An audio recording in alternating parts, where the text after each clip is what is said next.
안녕하십니까? 안녕하세요. 자, 오늘 뭐 월요일인가요, 오늘이? 예. 제 날짜가 아닌데, 예. 오전 강의 끝내고 딴 데서 오늘하고 좀 늦었습니다. 죄송합니다. 자, 오늘 나간 개정세법 특강 자료 한번 좀 보시고요. 자, 우리 뭐 수업 들으신 분들은 이미 뭐 수정표가 나갔고요. 예, 그 다음에 참고해 주셔야 하는데, 혹시 책을 갖고 오셨으면 좋았을 텐데, 책이 있으시면 뭐 책을 좀 꺼내 주시면 좋겠어요. 그래서 어디 쪽에 있는 내용이다라는 거 말씀드릴 것 같고요.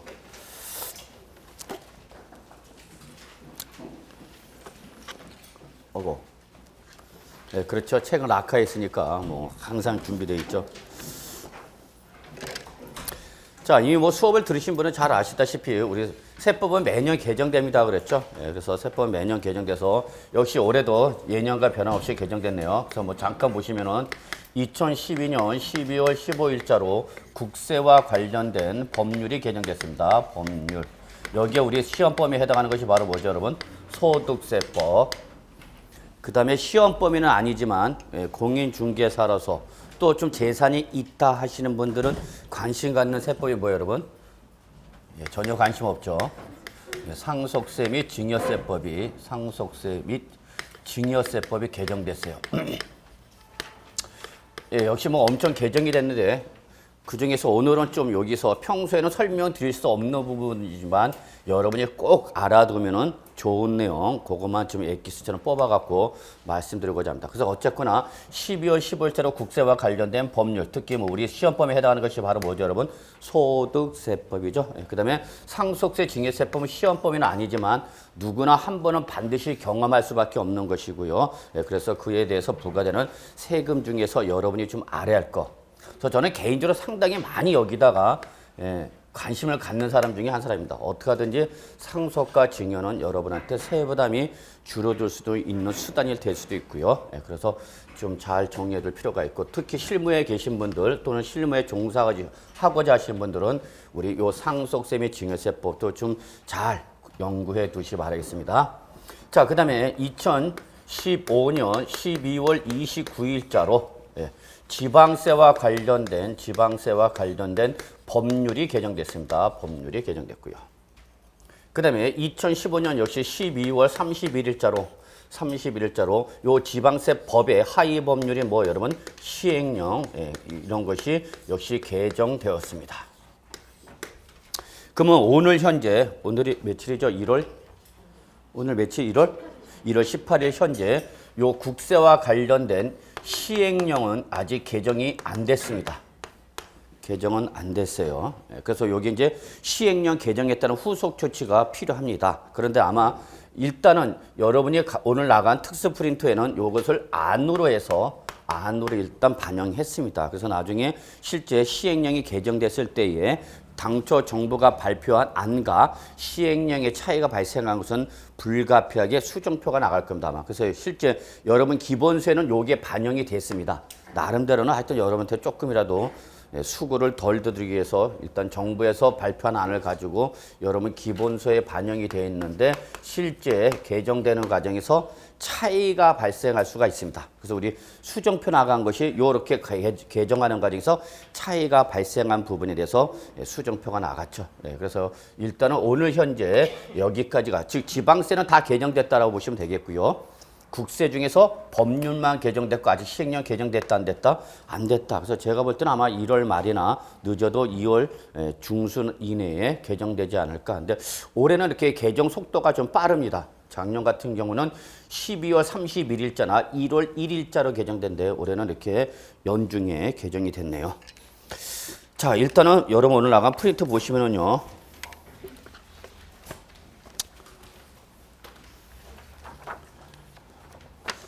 자, 몇 페이지인가요? 1페이지죠? 1페이지부터 보시면 되겠습니다.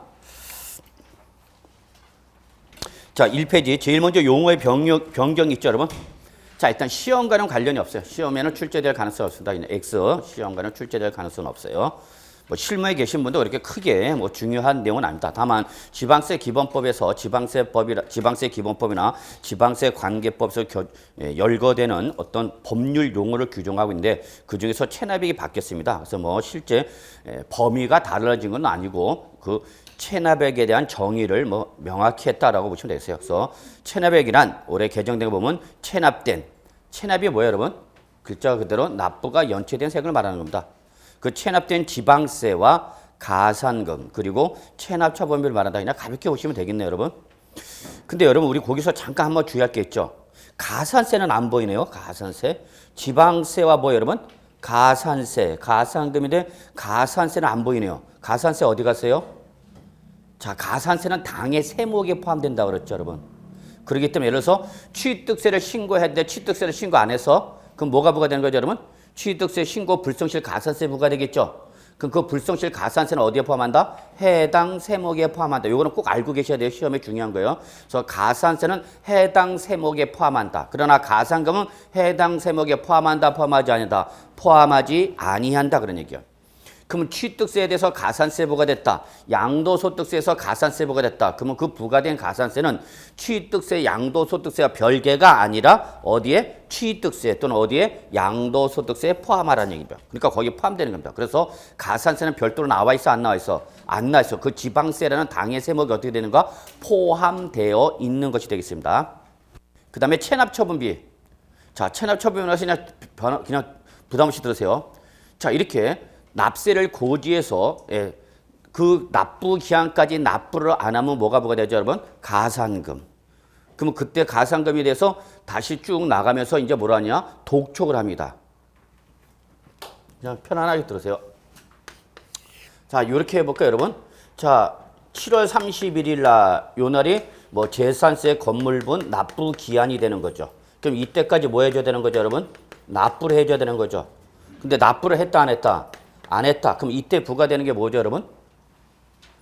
자, 지금 납부했어요, 안 했어요? 안 했어요. 가산세요, 가산금이에요? 응? 가산금이에요, 금. 왜 가산세가 아니죠? 가산세는 언제까지고? 신고 기한까지고. 그래서 그걸 구분하셔야 돼요. 신고 기한까지 납부를 안 했다. 그럼 어디로 가고, 여러분? 납부 불성실 가산세. 납세 고지서에 적힌 납부 기한까지 납부를 안 했다. 이때는 뭐예요, 여러분? 가산금이죠. 가산금. 그래서 이때까지 내야 되는데 냈다, 안 냈다? 안 냈다. 그래서 여기 이전에 이제 고지서가 날랐겠죠. 납세 고지서가. 최소한 고지는 15일 전에 보내주라 이렇게 되어 있는데. 그럼 이때까지 납부를 안 하면 이제 뭐가 들어가냐? 독촉이 들어갑니다. 독촉. 너 왜 안 내니? 그래서 가산금을 부여하면서 독촉하는 거죠. 근데 이때 독촉은 뭐를 말하냐면 독을 품고 촉구한다 해서 바로 뭐예요, 여러분? 독촉이에요. 그럼 이때까지 정해주겠죠, 납부기한요. 독촉장 보내면서 언제까지 내시오. 근데 이때까지 또 역시 냈다, 안 냈다? 안 냈다. 내가 누군데? 난 꿋꿋한 사람이야. 뭐 가보자. 그러면 그 다음부터는 이제 무슨 절차로 가냐면 강제징수 절차로 갑니다. 아, 얘는 말로 해선 된다, 안 된다? 안 되는구나. 그래서 지금부터 강제징수 절차가 들어가고 강제징수 절차들한테 제일 먼저 하는 게 뭐죠, 여러분? 압류입니다. 압류. 그래서 기본적으로 강제징수 절차의 출발점 뭐다 보시면 돼요, 여러분? 압류다. 단 주의사항 하나 합시다, 여러분. 압류를 하기 위해서는 반드시 선행 조건으로 독촉을 해야 됩니다. 이게 선행 조건이에요. 압류를 하기 위한 선행 조건은 뭐다, 여러분? 독촉. 그러니까 고지서에 적힌 날에 납부를 안 했다 해서 무조건 압류할 수는 있다, 없다? 없다. 한 번 더 뭘 해야 된다? 독촉을 해야 됩니다. 독촉. 이때부터 압류 단계부터 발생하는 비용을 바로 뭐라 한다, 여러분? 체납 처분비랍니다. 이렇게만 그냥 참고를 하시고요. 자, 그 다음에 2번 공시송달의 공고 방법에 대한 추가 방법이 개정됐는데 이것도 뭐 시험과는 거의 관련성이 없다고 보시면 됩니다. 물론 2013년도 2013년도 24회 때 공시송달 사유를 물어보는 문제가 나왔습니다. 공시송달 사유 물어보는 문제인데 이거는 전형적인 일회성 문제예요. 그래서 여러분 2번도 크게 뭐 시험과는 관련이 없다고 보시면 돼요. 한마디로 말해서 거기 개정된 거 보시면요. 밑줄 치는 게 개정된 겁니다. 지방자치단체의 정보통신망. 여러분 뭐죠, 여러분? 인터넷, 저것이 홈페이지죠, 홈페이지. 그러니까 홈페이지에 게시하는 것도 공시송달로 보겠다 그 얘기입니다. 다만 그 마지막 문단에 보면 뭘 할 때는 공시송달을 할 때는 다른 공시송달 방법과 어떻게 된다? 함께 된다. 이게 무슨 소리냐? 이거 잠깐 한번 보죠. 자, 우리 세법의 당사자는 두 사람입니다, 여러분. 누구죠, 여러분? 네, 납세 의무자와 과세관청이죠. 납세 의무자와 과세권자. 세법은 바로 이 과세권자와 납세 의무자가 피티 튀기는 싸움이 벌어지는 법이 바로 세법이죠. 얘들은 이해관계가 일치가 되는 사람이에요? 충돌되는 사람이에요? 충돌이야, 기본적으로. 일반적 법률 행위는 이해관계가 어떻게 되는 사람이야? 일치되는 사람이죠. 매매하자, 매도하자, 매수하자. 그 사람의 의사가 일치가 됐을 때 매매가 성립하는데 세법은 다른 법과는 달리 우리 납세 문제는 어떻게 하고자 하고 적게 하려고 그러고 과세관청 어떻게 하는 거죠? 높게 하는 거죠. 자, 그러면 이때에 여기서 납세 의무자가 과세관청에 서류를 보내는 걸 우리 뭐라 하냐면 서류의 제출이라고 합니다, 여러분. 용어가 달라요. 납세 의무자가 과세관청에 보내는 걸 뭐라 한다, 여러분? 서류의 제출. 예를 들어서 과세표준 신고서한다, 제출한다. 그러면 우리 이걸 뭐라 그러고? 제출. 거꾸로 과세관청이 납세 의무자한테 서류를 보내는 걸 뭐라 하냐면 이거를 서류의 뭐라 하냐면 송달이라 그럽니다. 그럼 우리 지금 무슨 규정이 개정된 거죠? 서류의 제출이에요, 서류의 송달이에요. 서류의 송달 방법입니다. 즉 누가 과세권자가 납세 의무자한테 서류를 보내는 방법, 요거에 대한 내용입니다. 요거. 그러면 여기서 서류의 제출은 일반적으로 우리는 발송주의를 취합니다. 발송주의를 취하는데 과세관청이 납세 의무자한테 보낼 때는 기본적으로 도달주의 방식을 취합니다. 이제 이런 게 이제 세법에 들어가면 좀 깊숙한 분야죠. 이론적이고 논리적으로 나가는 부분인데 이때에 이 서류를 송달하는 방법에는요. 서류 송달 방법에는 원칙과 예외가 있어요. 그래서 원칙은 뭐냐? 과세관청이 납세의무자한테 서류를 보내는 방법의 원칙은 우편송달, 그 다음에 교부송달, 요 두 가지. 그리고 and 여기에 이제 우리 전자송달이라는 것이 있습니다. 요거는 납세 의무자가 선택했을 때만 보내줄 수 있습니다. 그러니까 나는 직접 우편물이나 직접 사람 갖다 주지 말라면 나 사람 내가 집에도 없고 수시로 없고 그렇기 때문에 나는 홈페이지 메일로 보내달라. 이렇게 납세 의무자가 뭐하면 선택하면 전자송달로 보낼 수가 있습니다. 그 다음에 이러한 정상적인 송달을 할 수 없을 때에 예외적으로 가는 게 바로 뭐냐면 공시송달입니다. 공시송달. 요게 바로 2013년도 몇 회죠? 24회 때 나왔던 거죠. 요 사유. 요걸 얘기하는 건데 여기 보시면 결론 냅시다. 지방자치단체의 뭐에? 홈페이지에 게시를 하는 것도 뭐로 보겠다? 공시송달 방법으로 보겠다. 그 얘기입니다. 자, 그렇게만 보시면 되겠고요. 자, 3번 갑시다. 3번은 별표 하나 시험에 출제될 수 있는 부분이고요. 실무에 나가셨을 때도 상당히 좀 잘 알아둘 필요가 있는 부분이 되겠습니다. 자, 제척기간이 바뀌었네요. 제척기간. 제척기간이라는 것은 결론, 과세권자가 과세권이라는 권리를 행사할 수 있는 기간을 바로 뭐라 하냐면 제척기간이랍니다. 이거는 여러분 이미 어디서 잘 배우셨어요? 민법에서 잘 배우셨죠? 뭐 들은 적도 없어요. 기억도 없어요. 뭐 세법만 안 하는 건 아니죠. 골고루 다 안 하고 있죠. 제척기간에서 한마디로 말해서 그냥 간단히 말하면 권리의 존속기간입니다. 권리의 존속기간. 그럼 과세관청은 납세 의무가 발생한 것에서 납세 의무가 발생한 것에서 과세관청이 과세할 수 있는 권리를 뭐라냐면 부과권. 과세관청이 납세 의무자에게 과세권을 행사할 수 있는 권리를 뭐란다 여러분? 부과권. 그럼 권리야. 누구의 권리야? 과세권자의 권리란 얘기야. 그럼 그 과세권자의 권리인 부과권은 영원히 과세할 수 있는 거냐? 그렇지는 않다. 일정 기간만 할 수 있다. 그게 바로 뭐다 여러분? 제척기간. 제척기간. 그래서 제척기간 한마디로 말해서 권리의 뭐를 말한다 여러분? 존속기간을 말합니다. 권리의 존속기간. 즉 과세관청이 몇 년이 경과하기 전까지는 과세할 수 있느냐 없느냐 이거예요. 자, 요 겨울에 결론, 국세와 지방세를 일치시켰어요. 그래서 첫째, 부정한 방법으로 조세를 탈루하거나 누락하거나 또는 공제, 환급을 받다. 그래서 하여튼 무슨 방법이면 부정한 방법일 때. 자, 여러분 이때 가산세 우리 기본적으로 몇 프로 때리죠? 부정한 방법으로 신고 의무를 다하지 않았다. 40%. 그렇죠. 기본적으로 신고를 하지 않았을 때 신고 불성실 가산세, 신고 관련 가산세 몇 프로? 40%죠. 40%. 단, 뭐일 때는 국세의 국제거래일 때는 요거는 시험에 중요한 거예요, 여러분. 국제거래를 통해서 국세를 뭐하면 부정한 방법을 할 때 이때는 얘보다 더 높게 가는 거죠. 몇 프로? 60%죠. 60%. 그러니까 요거는 60%는 어디에만 적용되는 거예요, 여러분? 국세. 그러니까 지방세는 적용될 여지가 없습니다, 여러분.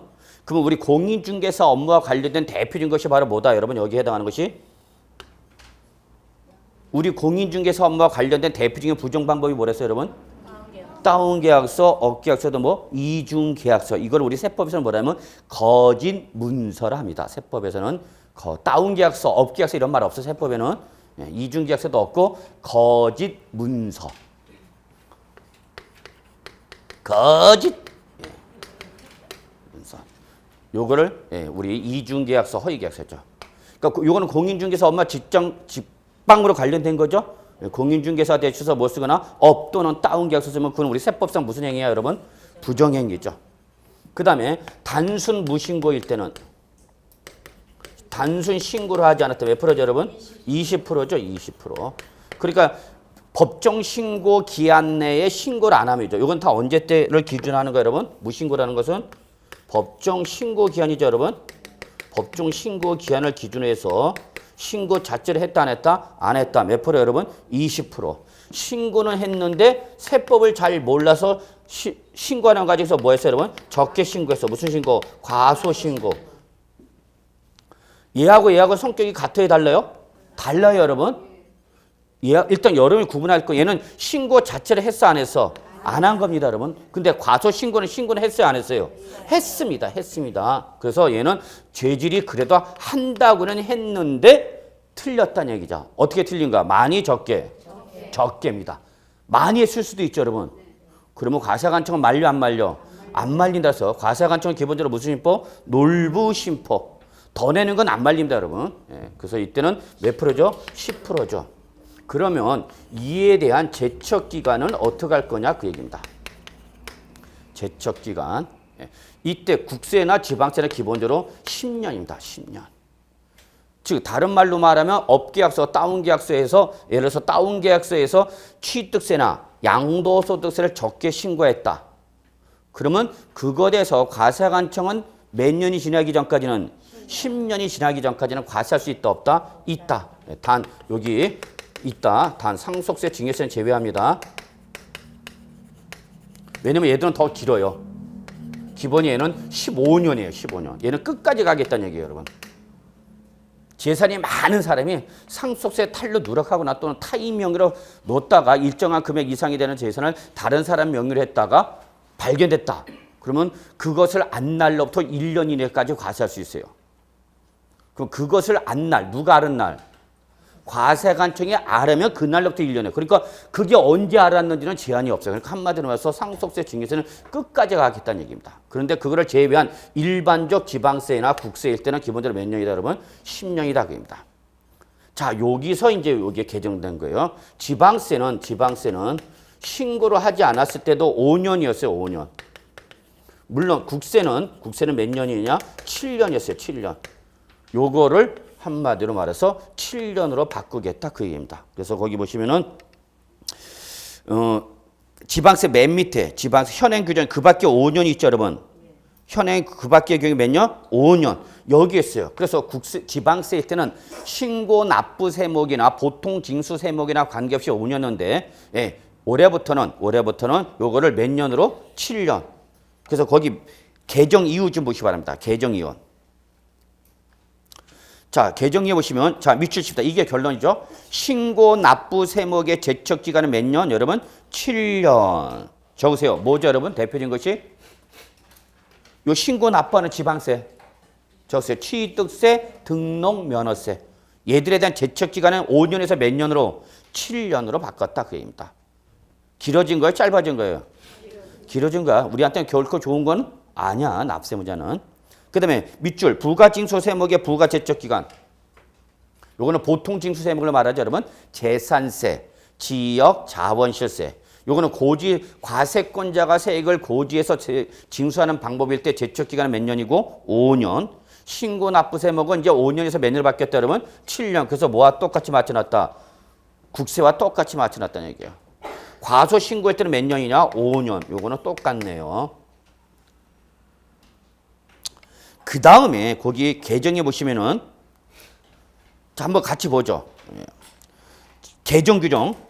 납세자가 법정 신고 기간까지 과세 표준 신고서를 제출하지 않았다. 요거 뭐죠, 여러분? 무신고. 그래서 무신고는 이제 올해부터 몇 년을 하겠다, 여러분? 7년 동그라미. 그리고 그게 아닌 밑에 마지막 좌동은 뭐로 말하냐면 그 밖의 경우 몇 년? 5년. 근데 요 중간에 사이가 있죠. 중간에. 두 번째. 자, 상속 또는 증여를 원을 취득하는 경우. 여기 상속과 증여. 상속 또는 고칩시다. 상속 또는 증여를 원을 취득했다. 즉 상속을 받았다. 증여를 받았다. 근데 거기에 대해서 취득세 신고 안 했다. 그 얘기야. 그럼 과세관청이 과세할 수 있는 기간은 예. 또 그 밑에 올해 시세로 신설된 게 바로 그건데 납원이 신설된 거예요. 납원. 부동산 실권리자 명의 등기에 관한 법률에 따라 명의신탁 약정으로 실권리자가 사실상 취득하는 경우. 여러분 잘 아시죠? 뭐? 명의신탁. 자, 요거는 신탁법상 신탁과 명의신탁은 다른 거죠, 여러분? 우리 세법은 동일하게 취급한다, 달리 취급한다? 달리 취급하는 거예요, 여러분. 명의신탁은 사실상의 소유자와 명의자가 같아요, 달라요? 다른 거죠? 다르다는 얘기예요, 명의신탁. 명의신탁은 글자 명의를 뭐한가? 빌린 거야. 야, 내가 좀 사정이 있어서 그런데 내가 내 부동산을 좀 네 명의로 좀 옮겨놓을게. 그러니까 이때 이 명의신탁은 사실상의 소유자는 갑인데 이름은 누구로 했다는 얘기 여러분? 을로 했다 그 얘기 여러분. 그럼 원칙 부동산은 명의신탁을 허용해요 안 해요? 안 해준 거죠 안 하는 거죠. 왜? 부동산 실권리자 명의 등기에 관한 법률에 따라서 바로 부동산은 반드시 뭐로 하라? 실명을 하라. 근데 그래서 당사자가 어쨌거나 무슨 계약에 의해서? 명의신탁이죠.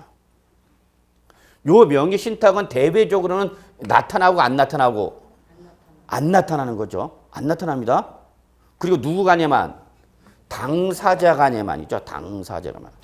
자, 신탁법상 신탁은 신탁 관계가 대외적으로 표방돼요 안 돼요? 돼요. 그래서 얘는 반드시 무슨 등기 들어가요? 신탁 등기 들어가잖아요. 근데 명의신탁은 당사자 간에만 신탁 계약이 존재하는 거 대외적으로는 매매로 할 수 있겠죠. 갑이 예를 들어서 을한테 뭐 하는 식으로 매매 형식을 취하는 거죠. 그러니까 외부로 보면 바깥에서 보면 무슨 매매야? 무슨 계약이야? 매매 계약. 근데 당사자는 실제 매매가 아니라 뭐라는 얘기야? 신탁, 명의만 빌린 거라는 얘기죠. 그거를 당사자한테 뭐 하면? 대체하자 하면 이것도 과세를 할 때 제척기간. 결론. 가번과 나번은 제척기간을 몇 년을 하겠다는 얘기 여러분? 10년을 하겠다는 얘기입니다. 결론. 상속 또는 증여받은 부동산을 취득세 신고 납부 안 했다? 그러면 그에 대해서 신고를 하지 않았을 때는 몇 년이다는 얘기 여러분? 자, 요거 봐. 헷갈리면 안 돼. 상속을 받았거나 증여를 받았어. 뭐를? 부동산을. 그리고 하나는 매매야. 근데 둘 다 취득세를 신고하지 않았어. 그러면 부동산을 상속 또는 증여받은 부동산에서 취득세를 신고를 안 했을 때 이때 제척기간은 몇 년이라는 얘기고 요때는 10년. 매매로 취득했는데 그걸 신고를 안 했다. 그러면 이때는 몇 년이라는 얘기 여러분 이제 7년이다 그 얘기야. 구분 되시나요? 적어 놓으셔야 돼요. 다 실무에 나가면 여러분 피가 되고 살이 될 것들입니다. 그때 가서 저 찾지 마세요. 제발 실무 나가서. 난 그때 괜히 그때 아는 체 한다. 공부할 때 아는 체도 안 하더니. 아는 체 하지 마. 난 AS 안 해줘. 저는 예스 안 해줘요. 어떤 사람은 뭐 예스까지 해달라고 그러는데 합격시켜서 나갔으면 됐지 뭘 예스해. 자, 4번. 자, 과소신고 또는 무신고 가사세에 대한 감면 적용이 확대가 됐네요, 여러분. 자, 요거 한번 잠깐 봅시다. 예를 들어서 우리 취득세. 취득세는 반드시 법에서 정해고 있는 신고기한까지 신고하고 납부해야 됩니다. 그렇죠? 자, 그런데 신고기한 이내에 자, 신고를 우리 하라 그랬는데 안 하는 사람 있죠? 뭐 하라면 꼭 안 하는 사람 있다? 근데 해기는 해. 그러니까 요거야. 숙제 해오세요. 그러면 숙제 자체를 안 하는 사람. 한다고는 하는데 틀리는 사람. 이해되시나요? 네. 자, 오늘 집에 가서 숙제 좀 해오세요 하고 숙제 내주셨어. 그러면 집에 가서 이제 착한 학생은 꼭 하죠. 근데 또 그렇지만은 않은 사람 있죠. 자, 안 했어. 신고 자체를 했다 안 했다? 안 했다. 언제까지? 법정 신고 기한까지. 그러면 그 이후에 할 수 있는 게 뭐냐는 얘기야. 납세무자가 이때에 신고를 내가 법정 신고겠네 신고를 하지 않을 때 그 다음에 액션을 취할 수 있는 게 바로 뭐다 여러분? 기한 후 신고입니다. 기한 후 신고. 그 다음에 신고는 했는데 적게 신고했어. 과소 신고했어. 또는 과다 환급을 받았어. 요거는 신고를 했는데 어떻게 신고했다 여러분? 적게. 또는 내가 환급을 받는데 받아야 할 금액보다 더 많이 받았어. 결론. 얘들은 세부담을 줄인 거야? 증가시킨 거야? 줄인 거야. 내가 신고 기한 내 산출세액을 취득세 산출세액을 100만 원으로 또는 100만 원이면 너무 적잖아. 취득세 내는 건데 500만 원 합시다. 500만짜리 취득세 내본 적 있어요? 없어야지. 자, 이거를 신고 자체를 안 했어. 해야 되는데 했다 안 했다? 안 했다. 그러면 그 다음에 납세 의무자가 액션을 취할 수 있는 게 뭐냐 그 얘기 여러분. 구제수단이야 구제수단. 그럼 뭘 할 수 있다? 기한 후 신고할 수 있다는 얘기 여러분. 근데 나는 신고했어 안 했어? 했는데 요게 신고세액은 500인데 법률에 따라서 정상적으로 계산하면 700이다 그 얘기 여러분. 그럼 원래 얼마 신고할 걸? 700 신고한 걸 나중에 보니까 이게 얼마래? 아니 죄송합니다. 내가 얼마 신고했는데 500을 신고했는데 법률에 따라서 다시 계산하다 보니까 500만 원이 얼마라는 얘기? 500만 원이 아니라 얼마다는 얘기야? 700. 그럼 내가 당초 신고를 많이 했다 적게 했다? 적게 했다 그 얘기야. 요때 할 수 있는 게 바로 뭐냐면 수정신고. 구분하실 수 있어야 돼요 여러분.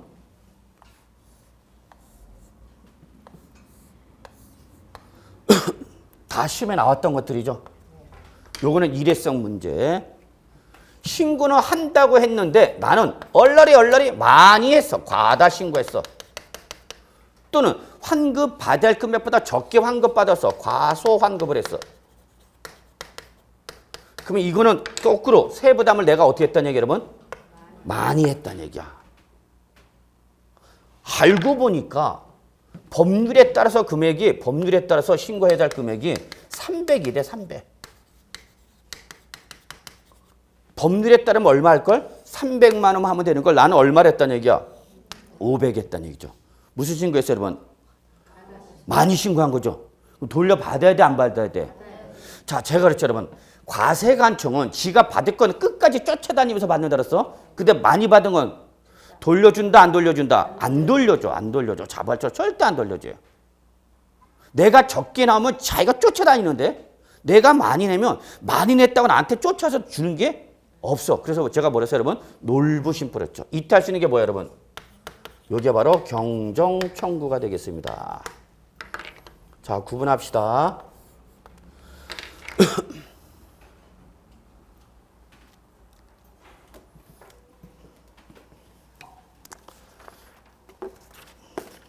자 자, 그래서 지금 그 얘기하는 겁니다. 자, 보죠. 수종신고, 눈으로만 보세요. 일단 현행. 수종신고로 인하여 추가 납부할세액이 발생한 경우, 자, 추가 납부세액 밑줄. 추가 납부니까 뭘로 가야 되는 거예요, 여러분? 수종신고죠. 자, 그렇죠. 적게 신고했으니까 추가라는 데 신고하고 납부하겠다는 얘기야. 그러니까 무슨 신고로 가야 되는 거예요, 여러분? 수종신고죠. 자, 추가 납부세액이 발생한 경우 그 수종신고를 한 자는 수종신고와 동시에 납부해야 된다. 그런데 거기 개정된 거죠. 밑줄 쳐놓고 우측 보세요. 수종신고한 자를 추가 납부세액을 받아야 된다. 납부해야 된다. 뭐가 바뀐 거예요, 도대체? 여기는 종전에는 수종신고와 동시에 납부였죠. 거기 보세요. 수종신고와 동시에 납부라고 바뀌었죠. 근데 그게 뭐로 바뀌었으냐? 추가 납부세액을 납부한다. 그러면 이게 뭐냐면 신고와 납부를 분리한 겁니다. 종전에 신고와 동시에 뭐까지 했어야 된다는 얘기야? 납부까지 했어야 된다는 얘기야. 신고와 동시에 납부까지 두 개로 본가 하나로 본가?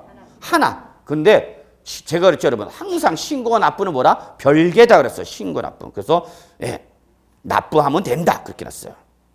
자, 기한 후 신고 잠깐 보죠. 자, 내가 법정 신고 기한 내 신고를 못해서 그래서 나중에 뭐 했어요, 여러분? 기한 후 신고했어. 그러면 기한 후 신고에 따라서 납부할 세액이 있는 자는 기한 후 신고서 여기는 뭐라 했어요, 여러분? 제출과 동시에 그랬죠? 현행. 신고한과 동시에 뭐하라는 얘기야? 납부하라는 얘기야. 근데 우측 보세요. 그냥 납부할 세액이 있는 자는 그 세액을 뭐하라? 납부하라. 그러면 종전과 개정의 차이점은 뭐냐면 종전은 신고와 납부가 동시에 이루어졌지만 지금은 신고와 납부는 뭐다는 얘기야? 별개다는 얘기야. 그러면 결론. 그로 인해서 자, 현행해 보시면 수종신고로 인하여 추가로 납부할 세액을 수종신고와 동시에 납부하지 아니하거나 기한 후 신고 시 납부할 세액을 그 기한 후 신고와 동시에 납부하지 않으면 해당 가산세를 감면해줬다 안 해줬다? 안 해줬다. 근데 이걸 뭐 해버렸어 이제? 삭제.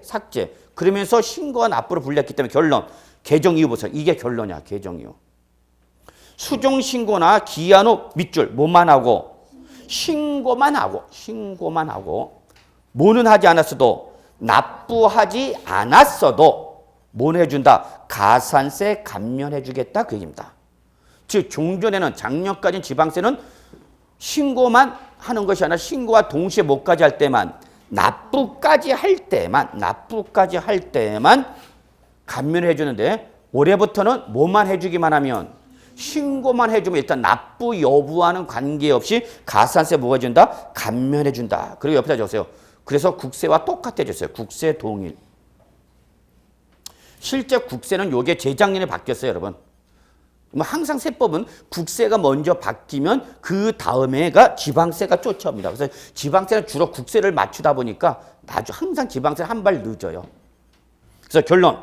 지금은 수종신고나 기한 후 신고를 할 때에는 세액 감면은 신고와 납부가 동시에 이루어지는 것이 아니라 뭐만 하면 된다 결론? 신고만 하면 됩니다. 그래서 결론 국세와 동일하게 맞춰놨다.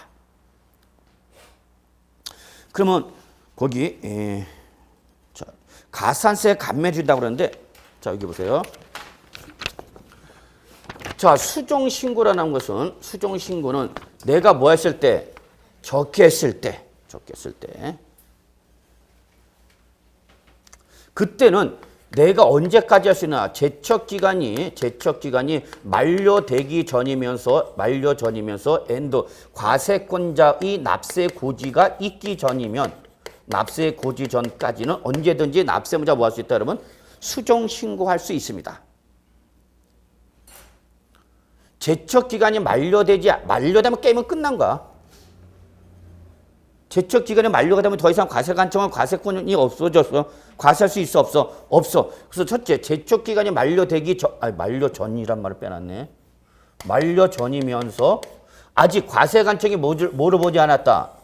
고지서를 보내지 않았다. 그러면 그때까지는 뭐 할 수 있다? 수종 신고할 수 있습니다. 경정 청구는 언제까지 할 수 있냐면 여러분 5년.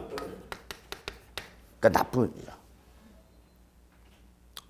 얘는 무조건 5년입니다. 5년. 이것도 최근에 개정됐고 3년에서 작년에 개정돼갖고 3년까지만 네가 돌려달랄 걸 돌려주지만 안 돌려주겠다는 얘기야.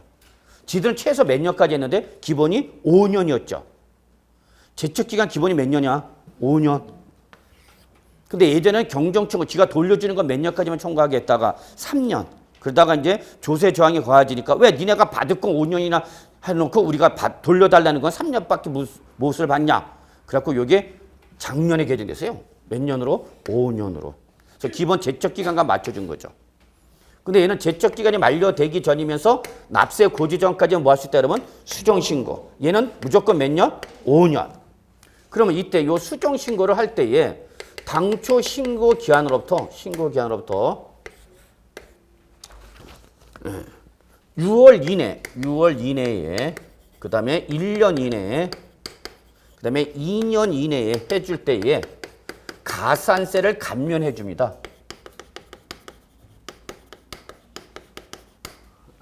그래서 이때 가산세가 6월 이내면 50%, 그 다음에 1년 이내는 20%, 그 다음에 여기는 10% 2년 이내면.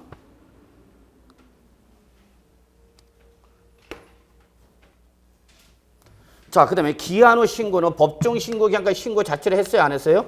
안 했죠. 얘는 언제까지 하죠? 역시 제척 기간이 만료가 되면서 뭐 하기 전까지? 납세 고지 전까지는 뭐 할 수 있다? 기한 후 신고를 할 수 있습니다. 기한 후 신고는 자, 여기는 한 거야. 여기는 아예 안 한 거고. 그래서 기한 후 신고는 언제? 과세관청이 보통징수 방법에서 뭐가 날라오기 전까지면 납세 고지서를 보내기 전까지는 뭐 할 수 있다, 여러분? 기한 후 신고했습니다. 그러면 역시 얘처럼 얘도 가산세를 감면해 줍니다.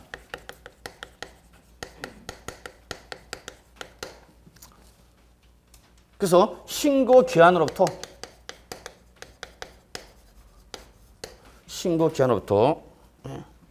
몇 월 이내면 1월 이내에 뭐를 해주면 신고만 해주면 즉 여기 가산세 감면은 뭐만 해주면 되는 거야 다?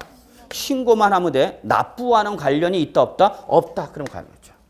요때는 무신고 가산세의 몇 프로를? 50%를 감면해 줍니다. 50%.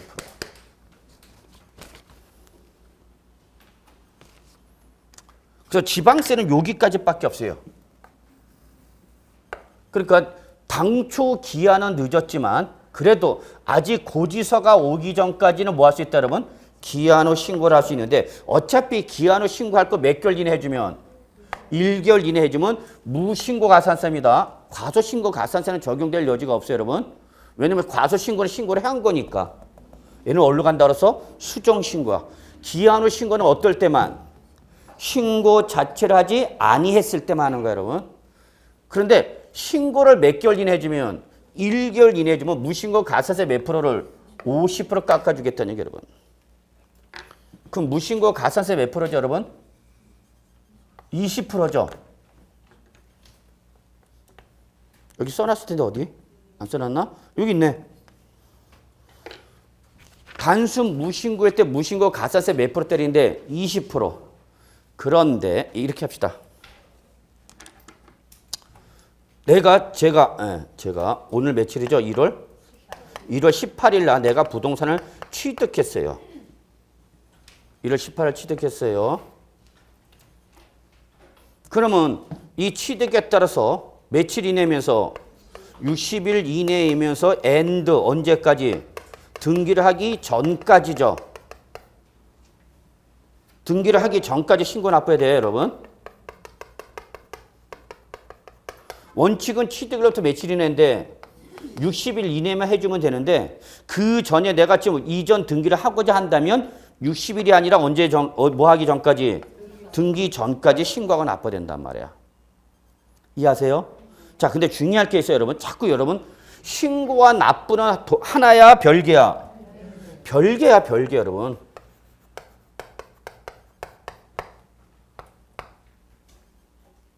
신고는 누구한테 하는 거야, 여러분? 과세관청에다 신고하는 거야, 여러분. 납부는 은행 가서 내는 거라니까. 그러니까 신고와 납부는 별개라고. 급하면 내가 오늘 내야 돼. 오늘 내는 날이야. 그러면 신고는 못해도 뭐 해도 된다는 얘기야? 납부할 수 있단 말이야, 여러분. 은행 가서 먼저 납부하는 거. 아니면 은행 요즘 안 가죠? 홈페이지로 다 지금 국세, 지방세 다 홈페이지로 다 합니다. 인터넷으로. 그래서 신고 납부는 별개라는 거 잊지 마세요. 자, 그런데 내가 이때까지 신고 기한까지 신고를 했다 안 했다? 항상 안 했을 때죠. 신고를 안 했다 여러분. 뭐를 신고 안 한 거야 여러분? 산출세액을. 내가 부동산 취득에 따라서 취득세가 얼마다라고 뭐 해야 되는데 신고하고 뭐 해야 되는 건데 납부인데 그걸 했다 안 했다? 안 했다 그 얘기야. 그러면 이제는 기다려야 돼. 뭐가 날라오기 전까지? 납세 고지서. 그래서 여기 취득세 우리 세액 얼마를 했죠? 500만 원 갑시다. 내가 취득한 부동산에 대해서 취득세가 얼마 여러분? 500만 원이라고 내가 신고 기한까지 뭐 했어야 되는데 신고해야 되는데 이때까지 신고 자체를 했다 안 했다? 안 했다. 납부도 안 했다. 봅시다. 그러면 그 다음부터는 보통 징수 방법에 의해서 뭐가 날라온다 여러분? 납세 고지서가 날라오는 거죠. 고지서. 지금부터는 보통 징수야. 이제 액션을 누가 취하는가 여기는? 과세권자, 과세권자. 그러니까 과세권자가 여러분한테 뭐가 날라오기 전까지 고지서 날라올 때까지 이제 뭐가 부과되는 거죠, 여러분? 신고 안 했으니까 뭐 신고 불성실 가산세 부과되는 거죠? 그리고 납부도 안 했다. 그럼 뭐 부과되는 거죠, 여러분? 납부 불성실 가산세 때려죠. 근데 얘는 무조건 무신고는 몇 프로? 20%. 그리고 납부를 하나 했으니까 하루당 얼마로 해갖고 10,000분의 3에다가 납부 지연 일수로 가는 거죠, 여러분? 일수 계산이야. 그러니까 고지 일자가 늦으면 늦을수록 계속 납부 불성실 가산세는 계속 하루당 10,000분의 3에 착각 붙는 거야.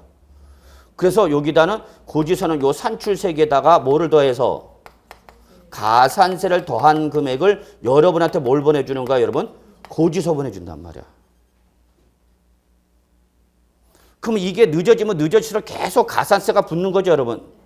그랬을 때에 내가 오늘 내야 되는데 오늘 취득세 오는 날인데 내가 깜빡 아침에 내가 오면서 학원에 오면서 오늘 취득세 내야 돼 라고 알고 왔어. 근데 오전 수업 듣고 오후에 집에 갔으면 되는데 또 세법 개정 세법 들은 거야. 그리고 끝나고 은행 가니까 어떻게 했어? 은행은 문 닫은 거죠. 어머. 그러면 기한이 지났으니까 이제 기다려야 돼, 여러분. 뭐 날라올 때까지? 고지서. 내일 가면 은행이 받아줘요, 안 받아줘요? 안 받아줘요. 고지서 받아오라고요, 고지서. 그러면 고지서가 이게 당장 내일 오면 좋은데 내일 뭐 한 달 후에, 2달 후에, 1년 후가 지나도 안 온다? 2년이 지나도 안 온다? 이때부터 어떤 생각이 들어, 이제 서서히. 과세관청 모르는 거 아니야? 그래서 빨리 못 지나가게 바래. 제척기간 5년 지나가게 바라죠. 드디어 4년이 됐어, 4년. 몇 년째? 4년째. 이제 몇 년만 버티면 돼? 1년. 근데 딱 4년째 고지서 날라왔어. 뭐 날랐다고요? 고지서. 그러면 끝이야. 내야 되는 거야, 이제. 그러면 차례 보내줄까? 빨리 보내줘서 뭐가 줄었을 텐데? 가산세 줄었죠. 근데 지금 4년이니까 4년 동안 365일 곱하기 4년 해봐요. 얼마 그러면? 며칠이에요? 365 곱하기 4년 해보라고. 한 1200일 되잖아. 1300, 4, 32, 3, 55, 3, 68 되고. 그러면 이만큼 붙는 거죠. 그래서 요 뭐 하기 전까지 여러분. 뭐 날라오기 전까지? 고지서 날라오기 전까지 한 번 더 기회를 주겠다는 게 바로 뭐예요, 여러분? 기한 후 신고입니다. 결론. 요거 다 시험과 관련된 거예요, 여러분.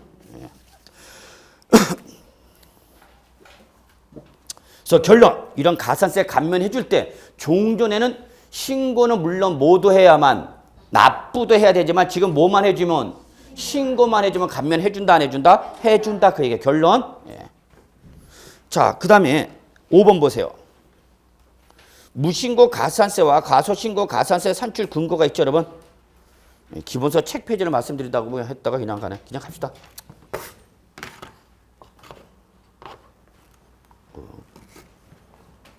별게 다 협조가 안 되네.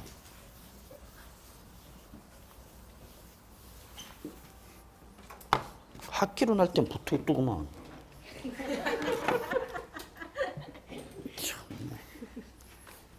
자, 5번은 뭐냐면요. 이거예요.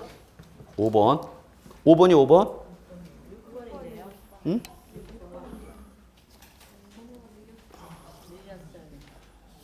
요거 5번 여기. 무신고 가산세와 가소신고 가산세 산출금고 6번으로 돼 있다고? 나는 왜 5번이 되고 6번 돼 있냐? 아, 계정 그걸 아마 편집하시는 분이 이 번호 부여를 잘못했네. 그러니까 제가 원고를 보내면 그걸 가지고 우리 여기 학원에서 이제 좀 편집을 해. 그러니까 여기 보기 흉측한 사진 있죠, 맨 앞에. 응? 그 이상한 놈 있잖아, 웬티드. 그거 많이 보던 데죠? 이런 데서 외국 영화 보면 왜 이런 있잖아. 예, 이게 뭔지도 모른다. 그래서 집어넣지 말라고 그러는데 나는 왜 자꾸 집어넣어? 저는 제 얼굴 노출시키고 싶은 사람이 아닙니다. 아씨. 6번 해, 6번. 아, 알았어. 그걸 또 끝까지 5번이라고, 6번이라고 그러네. 자, 여기 보세요, 여러분. 자, 우리 모든 조세는 과표에다 뭘 곱해서 여러분? 세율을 곱해서 뭐가 나오는 거죠, 여러분? 산출세계요. 자, 근데 저는요, 여기 취득세, 여러분. 취득세. 취득세인데 내가 취득한 부동산이 100% 감면 대상이에요. 그럼 뭐가 나면? 산출세계 나면 100% 감면이면 여기 산출세 몇 프로 빼라는 얘기야? 100% 빼라는 얘기 여러분. 50% 빼라면 산출세 몇 프로 빼라는 얘기 여러분? 50%. 이걸 우리 뭐라고 했죠 여러분? 세액 감면 그랬죠 여러분.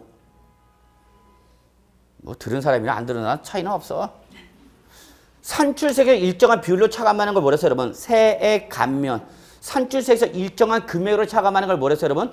세액 공제 그랬죠. 다 이 세법 용어는 용어 하나하나마다 의미가 다 달라요. 자, 어쨌거나 내가 몇 프로? 100% 감면 대상이야. 그러면 세금을 내는 게 있는가 없는가? 없죠. 그래서 내가 납부할 세금은 얼마 여러분? 납부할 세금 얼마 여러분? 제로죠. 제로니까 얘는 세금을 안 내는 거와 똑같다. 그래서 이거를 감면이라 않고 뭐라고 한다 했죠 여러분 이거를? 다시 한번. 산출세액에서 일정한 비율로 차감하는 걸 뭐라고? 세액 감면. 일정한 금액으로 차감하는 걸 세액 공제. 이거 다 용어마다 다 다른 거예요, 여러분. 그러면 50% 감면 대상이다. 그러면 산출세 몇 프로 빼라는 얘기야, 감면세액을. 50%. 근데 얘는 산출세액이 몇 프로를 빼래? 100%. 그럼 내는 게 있어, 없어? 없죠. 내는 게 없다서 이걸 뭘 한다고 했죠, 여러분? 면제 그랬죠. 그래서 면제는 감면비율이 몇 프로인 걸? 100%인 걸 말합니다 그랬는데 이런 용어 하나하나마다 의미가 다 달라요. 그런데 문제는 여러분 입문 과정에서 설명드렸고 이번 할 때도 설명드렸는데 비과세는 납세 의무 자체가 발생하는 거 안 하는 거야? 안 하는 거야. 납세 의무자 아니야? 아니야. 잘 알아두셔야 돼요. 비과세는 납세 의무 자체가 발생한 거야 안 한 거예요? 안 한 거야. 그러니까 산출세 계산해 안 해?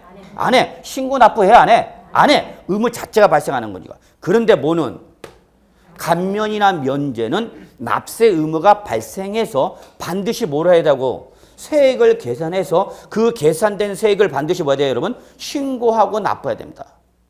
물론 이게 100%면 신고만 하고 뭘 해야 돼? 납부할 건 없는 거죠. 50% 감면이면 50% 감면 받는다는 걸 뭐하고? 신고하고 납부만 몇 프로 하면 되는가? 50%. 근데 그걸 안 했다 그 얘기야. 그럼 얘 가산세 때릴 거냐 안 때릴 거냐 그 얘기 여러분. 종전에는 얘를 기준으로 했다는 얘기. 예를 들어서 산출세액이 예를 들어서 500만 원 나왔어. 근데 500만 원 다 뭐 했어? 100% 감면 받아서 낸 게 있어 없어? 없어. 근데 뭐를 안 했다고 여러분? 신고를 안 했다고. 이해하세요? 네. 신고 자체를 안 했어. 그러면 감면해줘 안 해줘? 안 해줘요 원래는. 반드시 감면 면제는 뭘 해야 된다? 신고해야 됩니다. 그리고 여기 대해서 뭘 때려 여러분? 가산세. 그런데 이거야 결론은. 종전에 가산세를 때릴 때는 뭐를 기준해서 때렸는데 산출세에서 때렸단 말이야. 그러면 납부를 할 면제를 받은 사람이 납부를 안 하면 여기 대해서 가산세가 부과됐단 말이야. 근데 그러다 보니까 결론 올해부터는 이제 뭐를 가산세를 산출세액을 기준하는 것이 아니라 뭘 하겠다는 얘기야? 납부할 세액을 하겠다는 얘기예요. 그러면 납부할 세액이 있으니까 없으니까? 없으니까 가산세 나와 안 나와? 안 나오는 거죠. 근데 이 작년 규정에 따르면 내는 문제가 발생하더군요. 그래서 그거 바꾸겠다는 게 바로 5번입니다. 6번이죠. 자, 맨 밑에 계정이유 보세요. 계정이유만 봅시다. 그래서 여러분, 현행과 계정은 뭐가 일단 달라졌냐면 산출세액에 대해서 가산세 때린다는 것이 뭐로 바뀌었냐면 납부할세액에 대해서 가산세 때린 걸로 바뀐 겁니다. 현행과 계정의 차이점은 자, 현행 잠깐 보죠. 여러분 못 찾네. 납세 문제가 법정 신고 기간까지 지방세법에 따라 산출한 세액인 산출세액을 신고하지 않을 때는 산출세액의 몇 프로를 20% 가산세를 한다고 했죠, 여러분. 근데 우측 보세요. 개정된 거는 뭐를 기준해서 납부세액의 100분의 20. 이게 바뀌었다는 얘기야, 다. 그래서 종전에는 뭐를 기준으로 했다가 산출세액을 기준해서 가산세 때렸지만 올해부터는 뭐를 가지고 때리겠다? 납부할세. 그러면 납부할세액이 없는 사람은 뭐를 하지 않아도 신고하지 않아도 얘가 없으니까 가산세가 나온다 안 나온다? 안 나온다. 옆에 적으세요. 국세 동일. 국세도 똑같습니다. 요 규정은.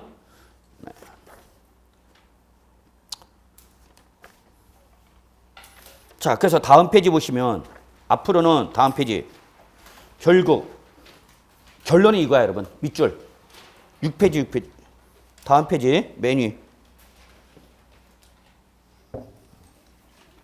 아니네. 이건 또 예, 그 밑에 계정 이유 보세요. 계정 죄송합니다. 이거 편집하는 게 내 원고하고 좀 달라져 갖고 죄송합니다. 이걸 봐야 되겠다. 난 똑같을 줄 알았더니 2페이지 맨 밑에 계정 이유 있죠, 여러분? 자, 계정 이유가 있는데 두째 줄 맨 우측. 앞으로는 찾으셨어요? 네. 거기부터가 이제 올해 개정된 거야. 앞으로는 결론. 밑줄. 신고 의무를 불이행하더라도 납부할세액이 없다면 신고 불성실 가산세를 부과하겠다, 안 하겠다? 안 하도록 그 산출세액을 그 가산세 산출 근거를 산출세액에서 뭐로 바꿨다? 납부할세액으로 바꿨다. 그 얘기예요. 됐나요, 여러분? 예. 자, 그 다음에 기타 지방세 기본법 주요 개정사항 나와 있죠? 예, 이거는 뭐 제가 볼 때는 여러분하고는 전혀 관계 없어요. 그래서 신경 쓰지 않으셔도 될 것 같아요. 그래서 뭐 이런 게 바뀌었다고 하더라 라고만 보시고요. 다음 페이지. 자, 몇 페이지냐면 4페이지네요. 4페이지. 자, 4페이지부터는 여러분 8번이죠, 여러분? 예, 여기부터가 이제 적으세요. 지방세법. 지금까지는 지방세 기본법 한 거고요. 지금부터는 지방세법입니다. 요거 조금만 쉬었다 합시다. 예, 조금만 쉬었다 하죠.